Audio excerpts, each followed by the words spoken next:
Shalom, peuple de Dieu, demeurons tous bénis dans le nom puissant de notre Seigneur et Sauveur Jésus-Christ de Nazareth.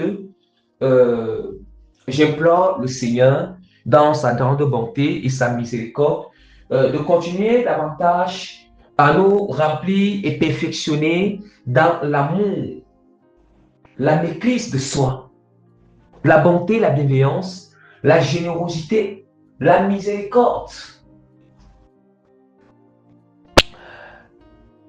Tous les fruits du Saint-Esprit, l'humilité qui nous accorde la grâce de vivre, d'avoir une vie de renoncement au péché, au monde, aux œuvres de la chair, à nous-mêmes, à soi-même, qui nous accorde davantage la grâce de se supporter les uns les autres, d'accepter le brisement, surmonter le brisement. Alléluia. Donc, de s'attacher à sa parole profondément au nom puissant de Jésus-Christ de Nazareth. Amen. Peuple de Dieu, en toute humilité, je vais d'abord recommander ce moment vraiment de prédication entre les mains de Dieu. Père Tout-Puissant, je bénis ton son nom. Je te glorifie, je te magnifie, je t'élève. De tout mon être, de tout mon cœur, de toute mon âme et de toute ma pensée. Et je te dis merci infiniment de m'avoir accordé la grâce de venir encore libérer un nouveau message à ton peuple en ce jour. Merci à chaque fois que tu as toujours exaucé et écouté à mes prières de recommandation, Seigneur Papa. Oh Père Tout-Puissant, de grâce, si tu trouves bon et que je suis agréable à tes yeux, Seigneur, prête l'oreille, Seigneur, à ma prière de supplication, de recommandation. Sois attentif, Père, à ma prière. Je t'implore, Papa, Seigneur, que cette prière soit féconde. Cette prière, Seigneur, soit féconde, Père, je t'en supplie. En impactant les cœurs qui vont écouter ce message, rends ces cœurs fertiles. Seigneur, rends ces cœurs-là habitables et bâtissables, Père. Je t'implore, Seigneur, et que ton esprit se me conduit dans toute la vérité en ce moment, ce que tu as dit. Quand l'Esprit de vérité, Seigneur, viendra, Père, il nous conduit dans toute la vérité. Seigneur, conduis-moi dans toute la vérité pendant ce message. Au nom puissant de Jésus-Christ de Nazareth. Amen. Alléluia. Que toute la gloire revienne encore à notre Seigneur et Sauveur Jésus-Christ. Donc, selon vraiment par la grâce du Seigneur, j'annonce rapidement le thème de notre prédication qui est intitulé la puissance de la vie et des transformations qui se trouvent dans la révélation de 2 points. Entre guillemets, ta parole est une lampe à mes pieds. Alléluia. Donc je répète encore le thème, la puissance de vie et des transformations qui se trouvent dans la révélation de 2 points, entre guillemets, la parole est une lampe à mes pieds. Alléluia. Peuple de Dieu, je vais rapidement déjà présenter ou annoncer les différents passages bibliques qui sont notre socle vraiment d'accompagnement de notre thème, le psaume 119, verset 105, Matthieu 25, verset 1 à 13, Romains chapitre 8, verset 9, Matthieu chapitre 5, verset 14 à 16, Jérémie chapitre 14, verset 33 et Ézéchiel chapitre 36, verset 27, j'ai annoncé au nom puissant de Jésus-Christ de Nazareth. Alléluia. Peuple de Dieu, en ce moment, je vous implore, je vous en supplie de tout mon être vraiment, avec beaucoup de respect et beaucoup de compassion et de considération au regard, d'être vraiment attentif à lire ou à écouter ce message. Ce message vraiment de ce message, mais aussi d'être ce message en étant patient du début jusqu'à la fin, quelle qu'en soit la longueur, la largeur, la dimension ou la durée du message. Alléluia. Ou la durée du message, peuple de Dieu. Je vous implore de se concentrer, d'être disposé pendant l'écoute, peuple de Dieu, afin de comprendre la portée de ce message qui, à son tour, bien-aimé, qui à son tour donne l'impactation positive des transformations, des délivrances, des restaurations et des guérisons spirituelles et physiques à l'intérieur de notre être, au nom puissant de Jésus-Christ de Nazareth. Amen. Alléluia. Donc, vraiment, peuple de Dieu, vraiment que le Seigneur vous bénisse encore davantage. Et nous glorifions encore le Seigneur pour ce moment spécial. Bien-aimés, nous avons vraiment écouté ou lu le thème de notre prédication.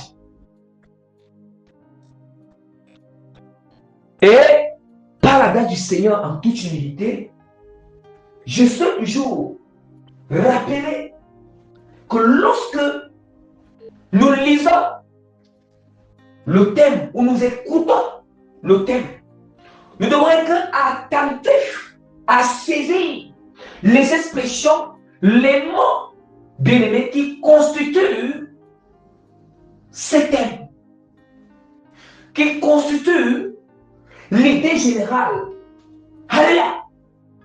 Parce que quand nous saisissons cela, c'est là qui nous amène. C'est ça qui nous amène non seulement à comprendre le développement et à détecter la problématique même. Alléluia. Bien-aimé. Alléluia. Et c'est ça qui nous amène à se disposer. Parce que là, je crois qu'il y a quelque chose ici que je serai édifié, qui me fera du bien, qui pourra me transformer. Alléluia. M'apporter la connaissance, catapulter quelque chose dans ma vie spirituelle, me rapprocher davantage dans l'intimité avec le Seigneur, ajouter quelque chose. Alléluia. Bien-aimé, en toute humilité, je ne vais pas beaucoup tarder. Je ne vais pas vraiment beaucoup tarder.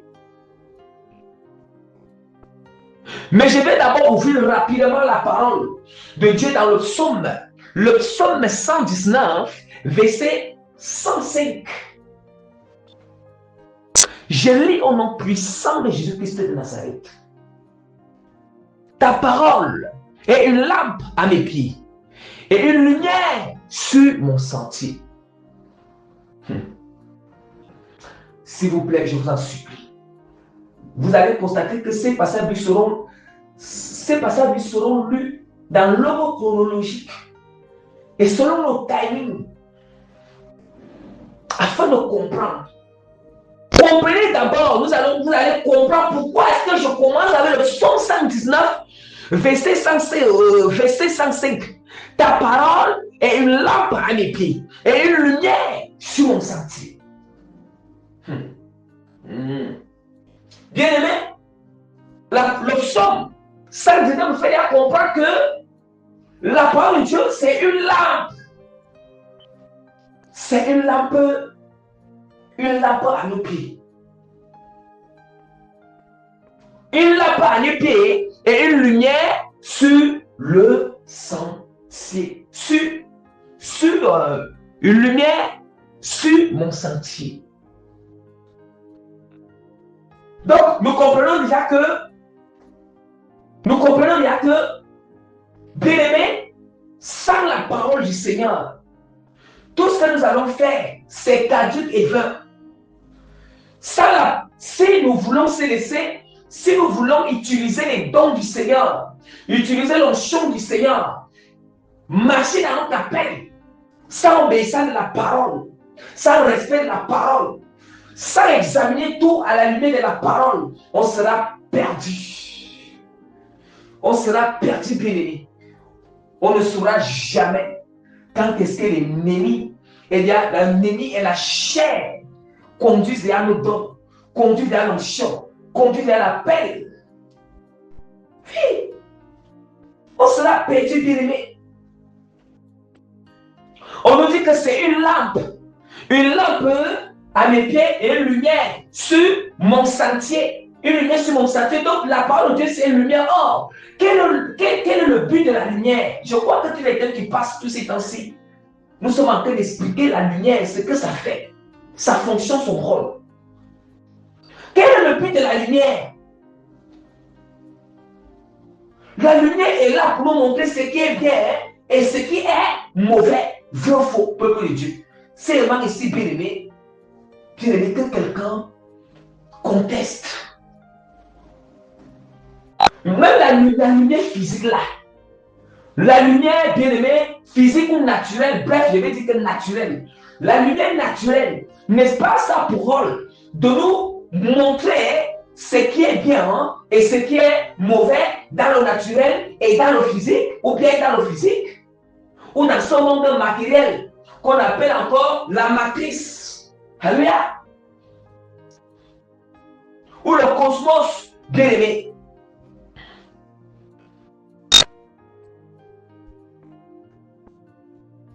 Alléluia. Donc si déjà on est en train d'égarer la parole, nous égarons la parole de Dieu. Et nous fonctionnons selon nos sentiments, selon nos propres pensées. Nous ne prenons pas égard à la parole du Seigneur. Bien, nous allons savoir comment est-ce que nous allons savoir que vraiment ici, là, bien aimé, du moment, parce qu'à un moment parfois, nous avons un moment parfois, c'est comme si il faut avoir une certaine intimité avec le Seigneur pour détecter certaines choses au fond de nous que ça ne glorifie pas le Seigneur. En fait, ce sont des choses qui sont plus majeures que même si quelqu'un n'est même pas encore converti, il sait que dans sa conscience, il sait que ceci est mauvais. Ce sont des choses majeures que les gens connaissent. Mais il y a certaines choses qui sont minimes. Mais là, il faut vraiment la connaissance, la profondeur de la parole, la version de la parole. Et puis aussi avoir une intimité profonde avec le Seigneur. En fait, c'est dans ces petits points-là où l'ennemi, alors, il accuse les chrétiens parce qu'il sait que c'est ton ancien culte, il connaît déjà des grands péchés, des choses majeures, ils savent que c'est cela. Pour eux, là, c'est comme si pour eux, ils ont déjà réglé cela. Mais ce sont des brèches. Nous voyons. Or, quand on parle de brèche, la brèche, ce sont les espaces vraiment qui sont souvent fendus au niveau des murs. Et tout dépend de la dimension de la brèche ou de l'ouverture. L'ouverture. Voilà. Donc, on appelle ça les fissures. Donc, on appelle ça la fissuration, les différentes fissurations qui se trouvent souvent au niveau du mur. Il y a certaines fissurations qui sont un peu qui sont petites, qui sont minimes. D'autres sont moyennes, d'autres sont grandes. Que ce soit la fissuration qui est minime, que ce soit la fissuration qui est vraiment moyenne, ou bien celle qui est grande, peuple de Dieu, on n'en a pas à négliger parce que tout ça c'est la fissure, tout ça il y a l'ouverture, tout ça c'est ces différentes choses qu'on appelle la brèche. Les brèches, bien aimés, les brèches ce sont des portes ouvertes, ce sont des ouvertures. Or, même si l'ouverture est petite, l'ouverture est minime, l'ouverture est moyenne, l'ouverture est grande, je vous assure, la balle va entrer. Je vous assure, l'attaque va entrer. Je vous assure que nous allons recevoir nous allons recevoir, bien aimé, la balle qui vient de l'extérieur. L'influence qui vient de l'intérieur va pénétrer. C'est d'où maintenant, pour arriver à ce stage, il faut avoir une intimité profonde, mais aussi avoir une vie de méditation, dévorer la parole. Yes! On doit être habité par la parole. Il faut même que cette parole doit habiter en nous. Yes! Nous devons porter la parole. Yes! Nous devons porter la parole. We must to carry the word of the God. Nous devons porter la parole bien-aimée. Alléluia. Peuple de Dieu. La parole de Dieu, c'est très important que nous portons, quand on porte ça dans le cœur, on porte ça dans nos cœurs. Yes! Bien-aimé, ça nous éclaire. C'est comme une lumière. Ça nous éclaire, peuple de Dieu.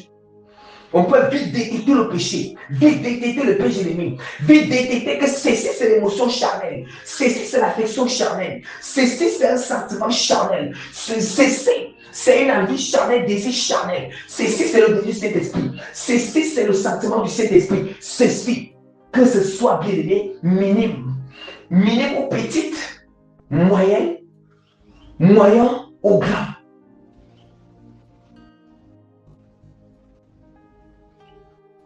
Bien-aimé. Et nous allons revenir parce que je vais parler. Parce que, en fait, bien-aimé, ici, ce n'est pas ici, bien-aimé, lis seulement la parole, lis la parole chaque jour, et ce n'est lis seulement la parole, ça ne suffit pas. Mais il y a encore un autre élément très important. Lis seulement la parole bien-aimée et avant de le pratiquer, avant d'arriver à la pratique de la parole, il faut d'abord que pendant la lecture, elle seule ne suffit pas. Ici, je ne suis pas encore arrivé sur le cadre de la pratique. Je parle pendant la lecture, pendant la méditation ou pendant l'écoute.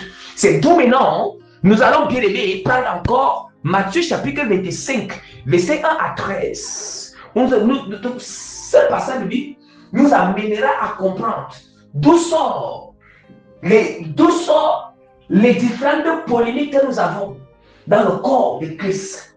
D'où sort la divergence. Or, la seule chose qui nous réunit, la seule chose qui connecte les chrétiens, c'est la parole.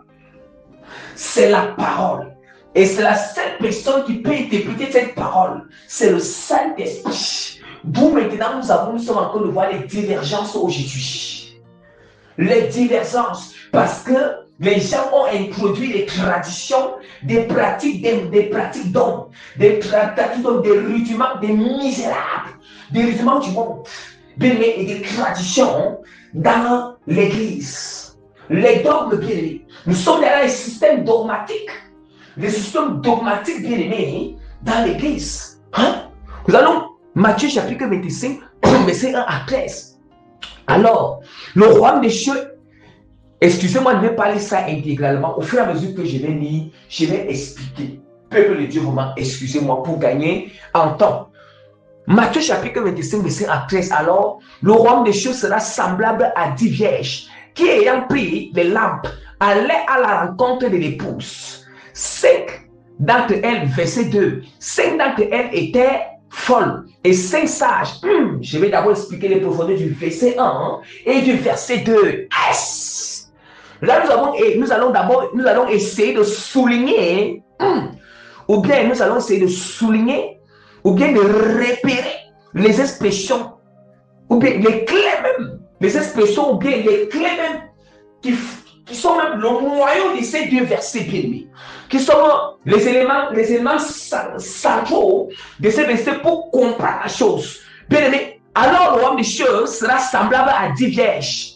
Donc, bien-aimé, je détecte d'abord 10 vierges. Allez, je vais expliquer cela.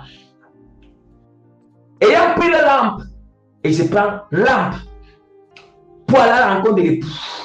Et 5 d'entre elles étaient folles et 5 sages. Bien-aimé, commençons d'abord. On nous parle des 10 vierges. Les 10 vierges en tout forment l'église en tout. Ça veut dire que ça forme l'église en tout. On nous dit que ces 10 vierges sont fragmentées. Fragmentées, ou bien encore divisées, ou bien encore, je ne sais pas, sectionnées en 2 catégories. En 2 catégories, peuple de Dieu. Il y a la catégorie, on nous demande, la première catégorie est constituée de 5 vierges sages. Et la deuxième catégorie est constituée de 5 vierges folles. Saint-Esprit de l'Éternel, nous sommes en train de partir. Nous sommes en train de partir. Et ça veut dire, lorsqu'on associe les 5, on associe les 2 catégories, c'est ça qui nous donne 10 vierges. Donc, on est en train de nous dire, le Seigneur est en train de nous continuons encore. On nous dit que, bien aimé, le verset 3 nous dit que les folles, en prenant la lampe, ne prirent point d'huile avec elles. Les folles, regardez la caractéristique principale. La caractéristique ou le trait principal, ou la caractéristique principale, bien aimé, des vierges folles, c'est que elles ont pris la lampe, mais en fait, on dit qu'en prenant la lampe, ne prit point d'huile avec elle. Oh, on nous dit que la parole de Dieu, on nous dit que la parole de Dieu, bien aimé, c'est une lampe. C'est une lampe, bien aimé, à nos pieds. Une lampe à nos pieds, bien aimé. Une lampe à mes pieds. Si je vais rester dans le contexte du verset qui est conjugué, bien aimé,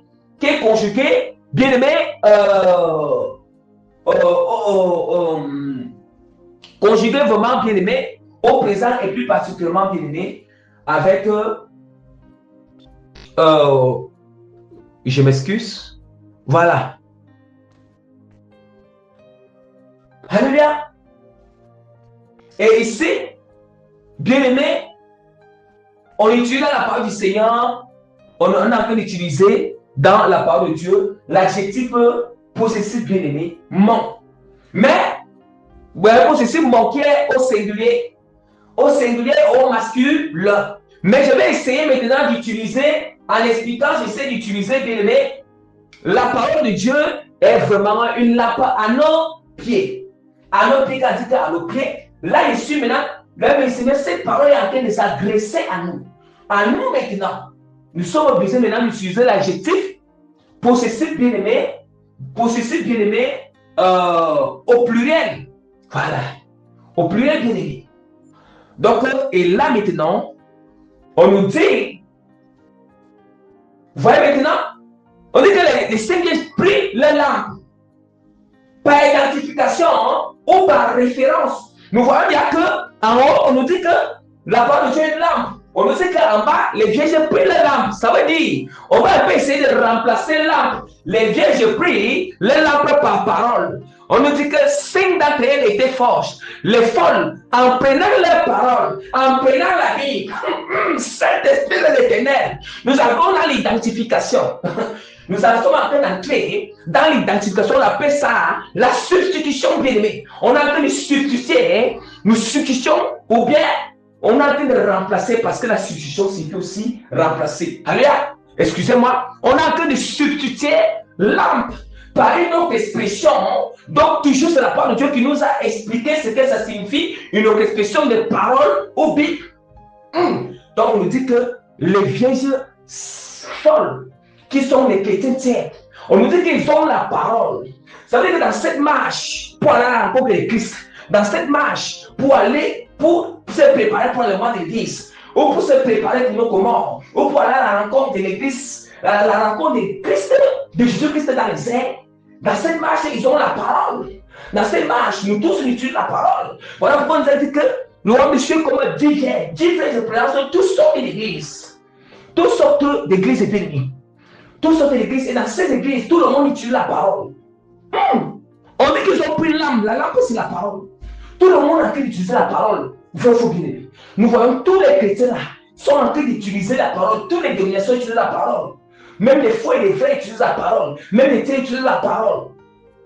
Allez, on utilise la parole. Allons-y, continuons davantage. Et puis on nous dit, mais on dit qu'ils ont pris la parole. Mais ils n'ont pas pris d'huile. On dit que ne plus prendre d'huile avec elle. Ah. Mais les sages prient avec la lampe de l'huile dans le vase. Saint-Esprit de l'Éternel. Ah. Le vase, c'est quoi? Le vase, c'est notre corps. Le vase, c'est notre corps. L'huile qui est dans le vase, c'est le Saint-Esprit. Donc ça veut dire, celui qui a la parole sans Saint-Esprit, celui qui médite la parole sans Saint-Esprit, celui bien-aimé, qui prêche, qui fait la volonté, c'est sans Saint-Esprit bien-aimé. Celui-là qui ne comprendra pas la parole, celui-là est dans l'erreur. Il est dans l'erreur. Il est dans l'erreur. Il est dans l'erreur. Celui bien-aimé qui lit la parole de Dieu, celui bien-aimé qui explique la parole de Dieu, qui interprète la parole de Dieu, celui qui est un chrétien sans Saint-Esprit, je vous assure, celui-là bien-aimé, c'est un bien-aimé, celui-là c'est une vierge folle. Une vierge folle. Chrétien tiers, parce qu'un chrétien tiers n'est pas encore né de nouveau. Un chrétien tiers n'a pas le Saint-Esprit. Parce que le chrétien tiède, en même temps, il se compromet encore. Le chrétien tiède, donc, ce qu'il a dans la parole, il pratique. Mais si il pratique ce qu'il a dans la parole, des petites choses qu'il a dans la parole, qui lui sont agréables, c'est ça qu'il pratique. Le reste là, il pratique le péché. Le péché ne lui dit rien. Le péché ne dit à cette vieille folle.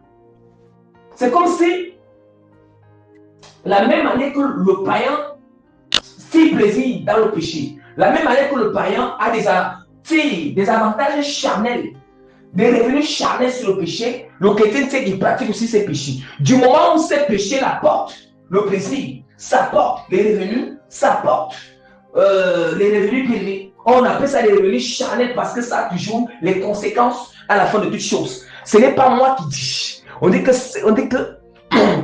que Saint-Antoine était folle. Et les folles de mes prenant la lampe n'avaient pas d'huile dans le vase. Ça veut dire que, bien aimé, certains dans l'église, ils utilisent la parole, ils marchent avec la Bible, ils marchent avec la parole, ils évangélisent, mais ils n'ont pas le Saint-Esprit dans leur corps. Le Saint-Esprit n'habite pas en eux. Le Saint-Esprit n'habite pas en eux. L'esprit de pureté, l'esprit de sainteté n'habite pas dans le corps. Mais ils ont la parole. Vous voyez? Mais on nous dit que mais les sages prient avec les lampes et l'huile dans le vase. Les sages prient avec les lampes et je relis le verset 4. Mais les sages prient avec les lampes de l'huile dans les vases. Les chrétiens sages, les vieilles sages, ce sont celles-là, peuple de Dieu. Ce sont celles-là qui mènent une vie de consécration profonde. Ce n'est pas mitigé. Non, ce n'est pas réservé. Une vie de consécration profonde. Ce sont celles-là bénies. Yes! Qui sont prêts pour tout pour le Seigneur. Celles-là qui découvrent la vérité, sa ligne. Celles-là qui sont là tout dans le Seigneur. Qui ont tout renoncé. Et ils sont remplis par le Saint-Esprit. Ils sont habités par le Saint-Esprit. Le Saint-Esprit révèle toutes sortes de péchés. Le Saint-Esprit révèle au moins des détails. Le Saint-Esprit conduit. Le Saint-Esprit éclaire. Et la lumière afin de monter le péché, le mal, jusqu'aux petits détails, jusqu'aux moindres détails, extérieurement et intérieurement, sur le corps extérieur et dans l'intérieur. Et eux, ils ont la capacité, la grâce de vivre s'aligner, de renoncer rapidement, de pratiquer la parole, parce que le Saint-Esprit les accompagne, parce que la puissance est le Saint-Esprit. Est-ce que nous comprenons la portée de la parole? Est-ce que nous comprenons?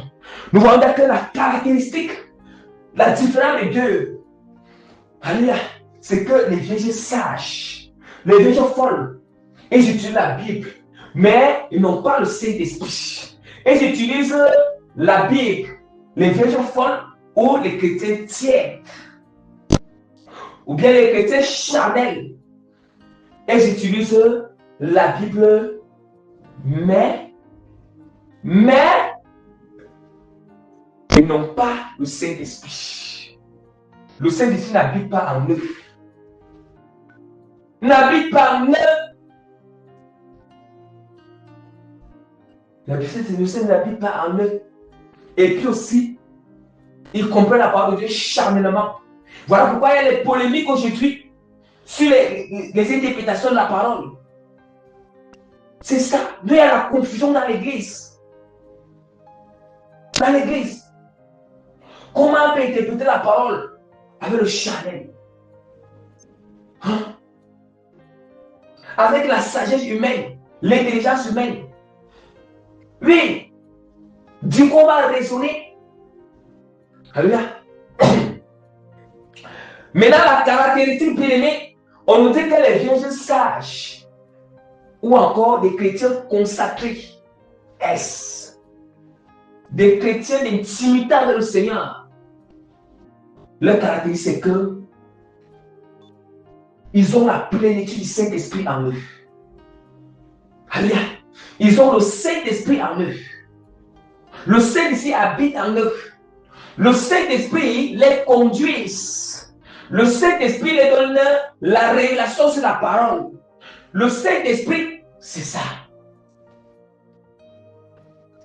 Peuple de Dieu, est-ce que nous comprenons ces choses? Est-ce que nous comprenons vraiment ces choses? Alléluia. Bien-aimés, on a encore nous dit que dans cette marche, où nous partons à la rencontre du Seigneur, dans cette marche, où nous partons pour le ciel, que ce soit le lendemain de l'église ou le jour de la mort de la personne, nous avons les Bibles à main, nous avons la lampe. Bien-aimés, est-ce que nous comprenons? Nous avons les Bibles à main. Ce n'est pas parce qu'on a la Bible à main ou nous récitons les versets de la Bible que, bien-aimés, que nous allons entrer au ciel. Non. C'est celui-là qui est habité par le Saint-Esprit, qui est habité par le Saint-Esprit, la révélation de la parole et qui met en pratique. C'est celui-là, bien-aimé, qui a. Ce n'est pas moi qui dis. C'est pas moi, je continue encore à lire. Alors, on dit que, comme les boutadais, tous s'assoupis et s'endormis au milieu de la nuit, on cria. Je ne vais pas expliquer tous les versets dans les profondeurs. Je vais plutôt juste toucher les versets qui parlent dans le contexte de notre thème. Parce qu'il y a certains versets là, ça n'a pas dans le contexte, c'est dans d'autres thèmes que peuvent être des versets clés. Alors, tous ces vierges se réveillaient et préparaient les lampes. Vous voyez? Les folles dit aux sages, donnez-nous de votre huile, car notre lampe est éteinte, s'éteint. Les sages répondirent, non, il n'y en aura pas assez pour nous, et vous allez plutôt chez ceux qui vendent et achetez-en pour vous. Ouais, je peux expliquer tous ces versets, mais ça n'entre pas dans le contexte de notre thème. Voilà, savoir que dans d'autres thèmes, voilà. Pendant qu'elle allait en acheter, l'époux arriva. Celle qui était prête entrait avec lui dans la salle des noces et la porte fut fermée. Plus tard, les autres vierges vinrent et dit, Seigneur, Seigneur, ouvre-nous. Mais il répondit, je vous le dis en vérité, je ne vous connais pas. Veillez donc, puisque vous ne savez ni le jour ni l'heure. Je vais prendre le verset, vraiment, le verset 11 et le verset 12 et 13 pour expliquer encore. On nous dit que plus tard, les autres vierges, quelles vierges, folles, 20 chrétiens tiers, 20 et dit, Seigneur, Seigneur, ouvre-nous. Quand on dit que plus tard, ça peut être le jour de la mort. Oui, dit que plus tard, quelqu'un meurt étant tiers, c'est plus tard qu'il est déjà mort. Qui peut aller dire que Seigneur, ouvre-moi, je vais entrer au ciel. Hein? Plus tard, les autres vierges vinrent et dit, Seigneur, Seigneur, ouvre-nous. Mais il répondit, je vous dis en vérité, je ne vous connais pas. Je ne vous connais pas. Bien-aimés, écoutez bien. Est-ce que c'est encore c'est là où maintenant je vous ai dit? Est-ce que c'est encore le même Dieu qui manifestait tellement l'amour quand tu étais sur la terre, qui te comprenait, qui était patient? C'est lui maintenant que plus tard, quand tu meurs, ou le demandement de la guise, il dit que je ne te connais pas. Yes! Vous comprenez maintenant parce qu'ils ont abusé de son amour, abusé de sa patience, abusé de sa compréhension. Faisons attention. Je vous ai dit par la grâce du Seigneur, et je précise avec détermination et puissance, quand nous sommes encore sur la terre, veillons à ne pas abuser de la patience du Seigneur, à ne pas abuser de son amour, à ne pas abuser de sa compréhension. Quand Dieu nous comprend, il a moins notre regard. Faisons tout pour tout à l'aimer, à répondre à cet amour, à l'aimer en retour, à obéir à sa parole. Faisons tout et pour tout. Tout et pour tout, à le comprendre en s'alignant ce qu'il nous demande, à ne pas donner trop du temps passé. Le temps passé comme ça. Faisons attention. Nous devons faire attention. Nous devons faire attention. Sur la terre, le Seigneur nous donne du temps. Mais plus tard, il dit que je ne vous connais pas. Regarde encore. Là, il a appris la face du lion, la face du jugement. La face du jugement maintenant. Il n'a plus la face de l'agneau. Quand nous sommes sur la terre, il manifeste la face de l'agneau en nous qui garde.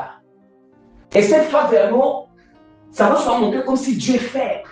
Nous pensons souvent que nous sommes forts, nous sommes trop sages que Dieu. Nous pensons souvent que Dieu est tellement faible. Attention, la grâce est trompeuse. La grâce est trompeuse. En ce jour-là, chacun rendra compte. Il demandera compte à tout un chacun. Bien-aimé. Il demandera compte. Je prêche l'évangile qui sauve les gens de l'enfer, qui sauve les âmes de l'enfer et qui amène les âmes au roi Michel. Bien-aimé, le mieux c'est de prêcher les profondeurs. Les profondeurs et de sauver moins d'âmes dans ton ciel que de prêcher ce qui plaît aux hommes et qui masse partent en enfer. Une masse part en enfer. Vous-même, vous avez compris. La parole du Seigneur dit encore, Romains chapitre 8, verset 9. Pour vous, vous ne vivez pas selon la chair, mais selon l'esprit. Et si du moins l'esprit de Dieu habite en vous, cet esprit de l'éternel. On dit que, comment quelqu'un peut dire que je vis selon l'esprit, et si le Saint-Esprit n'habite pas en nous, ce n'est pas moi. Ce n'est pas moi. Ce n'est pas moi, bien-aimé. Je suis juste là pour interpréter la parole. La parole est tellement. La parole est douce. Elle est douce dans la bouche comme le miel. L'ange. Dieu dit, l'ange dit à Jean, qu'est-ce que tu vois? Je vois le livre. Prends ce petit livre et mange. Ce livre sera doux dans la bouche comme le miel. Et ça sera amer dans les entrailles. Après avoir fait sec, après avoir respecté ces instructions, bien-aimées, ce commandement que Dieu donne à travers son ange. On dit que prophétise de nouveau. Et là, maintenant, bien-aimé, je suis en train de prêcher de nouveau. Il a fallu d'abord que, bien-aimé, j'allais s'imiter avec le Seigneur, dans les hauteurs, afin de porter la révélation, de porter le message du Seigneur, Saint-Esprit de l'Éternel, bien-aimé, de porter et de faire, peuple de Dieu, que ça traite. À cause de porte ces paroles, il y a la persécution. C'est ça qui est l'entraille. Dans bien-aimé qui amène dans les entrailles. Mais prophétise de nouveau, c'est doux comme le miel. Voilà pourquoi je suis prêcher, c'est doux comme le miel. Saint-Esprit de l'Éternel. Peuple de Dieu, on nous dit quoi? Romains chapitre 8, verset 9. Pour vous, vous ne vivez pas selon la chair, mais selon l'esprit, si du moins l'esprit de Dieu habite en vous. Ne parlons pas que je vis selon l'esprit. Si le Saint-Esprit n'habite pas en nous, on ne peut pas vivre selon l'esprit en aucun jour. Si l'esprit de Dieu n'habite pas en nous. Quand on dit que selon l'esprit, ce n'est pas selon l'esprit de l'homme qui est en nous. Non. Quand on dit que selon je vis selon l'esprit, ce n'est pas selon l'esprit de l'homme qui est dans le corps, dans son corps. Mais c'est selon le Saint-Esprit qui habite dans notre corps. Ouais. Et puis, ça n'a pas bien terminé en disant que si quelqu'un n'a pas l'esprit de Christ, ne lui appartient pas. Est-ce que nous comprenons? Vous comprenez pourquoi est-ce que les vierges folles sont chassées du ciel, sont rejetées? Dieu ne les connaît pas. Plus tard, quand on dit que plus tard, le jour de la mort, ou le jour de l'avènement de l'Église, ils ne seront pas enlevés. Pourquoi? Parce que Dieu ne les connaît pas. Parce que le Saint-Esprit n'habite pas en eux. Et si le Saint-Esprit habitait en eux, il devait mener une vie de pureté, une sainteté, une sanctification. Parce qu'une personne qui est habitée par le Saint-Esprit ne va pas pratiquer la fornication, ne va pas pratiquer le vol. Une personne qui est vraiment habitée par le Saint-Esprit, ne va pas s'attacher au monde, n'aura pas l'amour des choses du monde, ne va plus voir les séries mondaines. Une personne qui est vraiment attachée au Saint-Esprit, qui est habitée par le Saint-Esprit, je vous le dis en vérité, ne va plus voir les films, ne va plus voir le football. Non, non, non, non, non, non. Une personne que le Saint-Esprit habite en elle ne va plus se masturber. Une personne que le Saint-Esprit habite en elle, je vous le dis en vérité, cette personne ne laissera jamais que la jalousie le domine, sentiment de colère le domine, sentiment de haine le domine, sentiment de vengeance le domine. C'est de là que je parlais, c'est de là que je fais miséricorde, c'est de la Saint-Esprit de l'Éternel. C'est ça qu'on appelle marcher sur l'esprit de mer. On peut marcher sur l'esprit si seulement c'est nous sommes habités par le Saint-Esprit. Si nous sommes habités par le Saint-Esprit, la parole du Seigneur continue encore à nous dire. Vous voyez maintenant. Et je vais vous rappeler quelque chose. Faisons attention. Le Saint-Esprit ne peut pas habiter en nous, mais il peut nous souffler les choses étant placé à côté. Il y a une différence entre le Saint-Esprit habite en nous et le Saint-Esprit est avec nous. Le Saint-Esprit est avec nous, mais il est encore placé à côté. Il n'est pas encore entré dans le corps. Il n'a pas encore pris entièrement le corps. Il est encore placé à côté. Il est placé à côté. Voilà pourquoi nous allons constater que lorsque nous venons à la Sainte Doctrine, on commence à se répartir. On commence à être sincère. Le Saint-Esprit, quand on a en train de se répartir sincèrement de nos péchés, il se rapproche, il se place à côté de nous. Là, il commence à nous rappeler les péchés, à nous inspirer comment prier, comment faire, à nous conduire ce qu'on doit encore se détacher, ce qu'on doit abandonner, mais il n'a pas encore habité bien aimé. Il est encore là, il souffle en nous, car il souffle, c'est comme s'il habitait au ciel, mais il n'habite pas en nous. Attention, mais il n'habite pas encore. Voilà pourquoi, pour savoir que le Saint-Esprit habite en toi, et même aussi, nous devons aussi savoir que, pour savoir que le Saint-Esprit habite déjà en nous d'une manière pleine, nous allons constater que même si on va aller dans les profondeurs, bien aimé, je n'ai vraiment pas envie de mélanger beaucoup de thèmes à l'intérieur, beaucoup de sujets. Vous voyez? Donc, nous comprenons déjà que, attention, donc, il y a une différence entre le Saint-Esprit habite en nous et le Saint-Esprit est avec nous. Alléluia. Oui, quand le Saint-Esprit, la différence entre les deux, c'est que le Saint-Esprit est avec nous, ne signifie pas forcément qu'il habite en nous. Non. Il peut être à côté de nous, mais il souffle son inspiration en nous. Étant à côté de nous, on va ressentir sa chaleur. Étant à côté de nous, nous allons ressentir sa présence. Mais il n'est pas encore entré dans le cœur. Il n'a pas encore habité. Parce que pour que le Seigneur habite pleinement, il faut un maximum de repentance, un maximum de purification. Il ne peut pas venir habiter directement déjà dans la saleté bien aimée, dans l'impureté. Il faut au moins qu'il effectue déjà au moins un maximum de cleaning, un maximum vraiment bien aimé de nettoyage. De nettoyage. Ce nettoyage s'effectue à travers la repentance sincère. La repentance sincère. Maintenant, ce qui amène le Seigneur à venir habiter en nous, c'est lorsqu'on se répand, on renonce. Nous renonçons, bien aimé, on s'attache davantage à la parole. Mais toutes nos pensées ne se tournent que, la soif des désirs ne se tourne que vers le Seigneur, mais l'attachement vers le Seigneur. Si Dieu me fait grâce, je ne promets pas, il faut que je précise bien, je ne promets pas, mais si Dieu me fait grâce un jour, je viendrai enseigner vraiment la différence entre le Saint-Esprit demeure avec nous et le Saint-Esprit est avec nous. Or, le Saint-Esprit demeure qui encore habite en nous, ça globalise. En même temps, s'il habite en nous, en même temps, il habite en nous, en même temps aussi, il est aussi avec nous. Oui. Mais, dans le cas de seulement, il est seulement avec nous. Avec nous ne signifie pas seulement que, ne signifie pas qu'il est déjà en nous. Avec nous, il est là. Il est là, bien-aimé. Il est là, bien-aimé. Il nous inspire. Il souffle en nous. On ressent même la chaleur. On peut ressentir sa présence.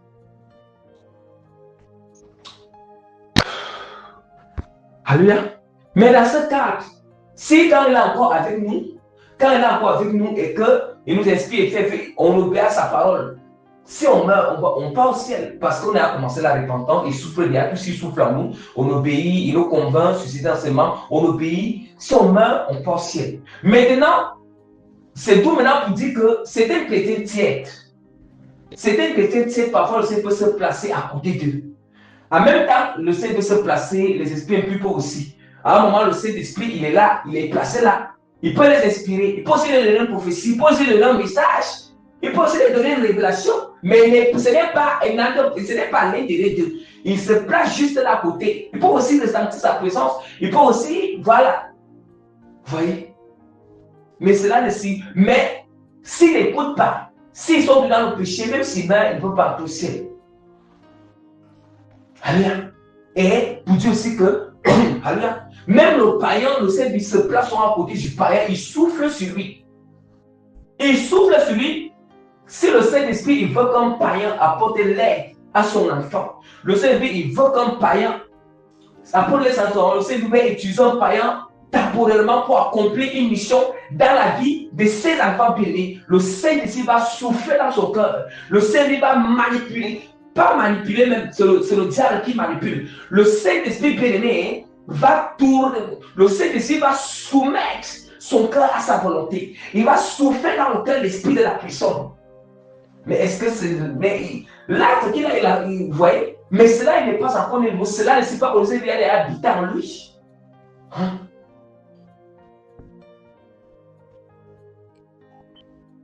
Que le Seigneur est habité en lui. Vous voyez? Donc, peuple de Dieu, nous-mêmes, nous voyons encore comment la parole du Seigneur nous dit, vraiment, dans Matthieu chapitre 5, verset 14 à 16, vous êtes la lumière du monde. Une lumière située sur une montagne ne peut être cachée. Et on n'allume pas une lampe pour la mettre sous le boisseau, mais on la met sur le chandelier et elle éclaire tous ceux qui sont dans la maison. Que votre lumière luise ainsi devant les hommes, afin qu'ils voient vos bonnes œuvres, qu'ils glorifient votre Père qui est dans les cieux. Bien aimé, je vais expliquer. Vous êtes la lumière du monde. Ouais, maintenant. Vous êtes la lumière du monde. Donc, on nous fait encore comprendre que nous sommes la lumière du monde. Or, nous sommes la lumière du monde. Bien aimé.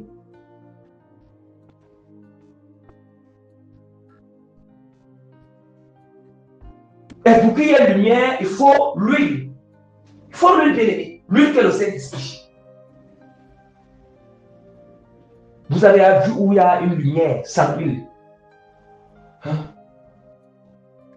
Or, on nous dit que nous sommes la lumière du monde.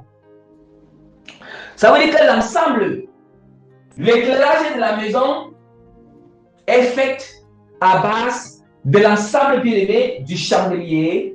Le chandelier et la lumière. Or, l'huile aussi coule à l'intérieur du chandelier pour donner la lumière. Donc, nous comprenons encore que voilà pourquoi notre corps, voilà pourquoi notre cœur doit être une Bible. Une Bible accompagnée avec le Saint-Esprit. Alléluia. D'où maintenant la parole du Seigneur dit, une Bible accompagnée avec le Saint-Esprit. Parce que la Bible n'est pas seulement celle qui est physique, c'est là. Celle qui est imprimée, mais aussi la Bible spirituelle, ça va être notre cœur. Notre cœur, en même temps, ça veut dire que là où la parole de Dieu habite, le Saint-Esprit aussi habite là. Donc, vous voyez maintenant comment nous sommes la lumière. Nous-mêmes, nous sommes la lumière aussi. Or, cette lumière ne peut qu'éclairer si le Saint-Esprit en nous. Or, du fait que cette lumière éclaire, c'est par rapport, c'est nous maintenant, on nous dit que c'est nous-mêmes qui dit que votre lumière lui ainsi devant les hommes afin qu'ils voient vos bonnes œuvres et qu'ils glorifient le Père. Donc nous comprenons que sans le Saint-Esprit, on ne peut pas produire les bonnes œuvres. Nous ne pouvons pas produire de bonnes œuvres. Voilà pourquoi la parole de Dieu nous dit dans Jacques, Jacques a dit qu'une fois sans œuvre est morte, c'est comme un corps sans âme. Mais nous allons voir Jésus que les gens disent qu'ils ont la foi en Jésus-Christ, ils ont la grâce du salut, ils vont aller en tout ciel. Mais ils pratiquent le péché. Comment ça? Hein? Mais on nous dit que ce qui donne cette lumière, c'est le Saint-Dieu qui est lui. Il doit habiter en nous là. Et s'il n'habite pas, il n'y a pas de lumière. S'il n'habite pas en nous, bien, on aura des œuvres. Nous allons manifester toutes sortes d'œuvres que ne glorifient pas le Seigneur. Et voilà que vous avez dit, le temps, voilà pourquoi je vous avais dit que lorsque nous agissons là selon la chair, même si quelqu'un, le Saint-Esprit, il se met d'abord à côté.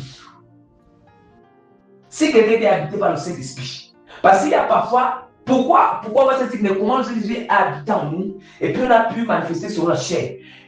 Parce qu'il habite en nous, mais avant qu'on manifeste sur la chair, il nous a prévenu, faire attention à la distraction.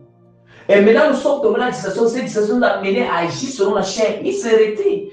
Et on ne peut jamais agir selon la chair ou agir selon la chair sur le Saint-Esprit. Il ne nous a pas d'abord préparé en avance. S'il ne nous a pas prévenu en avance. S'il ne nous a pas amené à anticiper.